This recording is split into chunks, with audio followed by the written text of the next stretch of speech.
I'm sorry, but if all it took was some number adjusting and a quick refresh of the page to keep track of your dinosaurs, then you ought to be fired.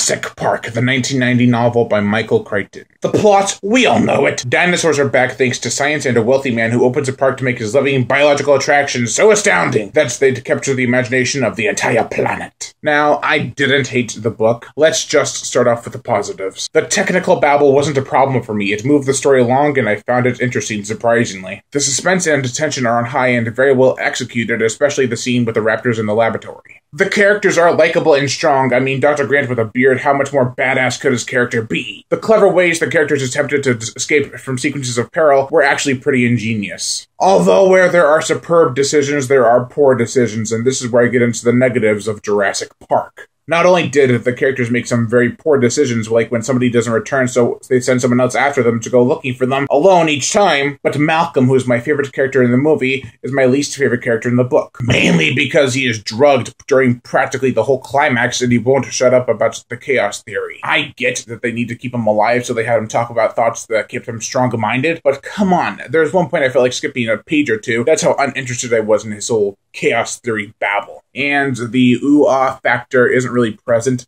It's more of an awe than anything, especially with the raptor infants. The gore in this book, I know the film is geared more towards children, but the book is an adult book, and it is repetitive with its gore, actually. Whenever the raptors attack someone, they just slice out their guts and the victims fall. There is some other gore, but nothing too memorable. I enjoyed the book, don't get me wrong. It's just that I would have loved to see some things thought out better and the characters making better decisions. Overall, I give Jurassic Park, the 1990 novel by Michael Crichton, a 3.5 out of 5. I didn't hate the book. I know a lot of people love this book. Lion Brain got a host of horror show book reviews. Make sure to like my Facebook page in the description below and to leave comments and subscribe.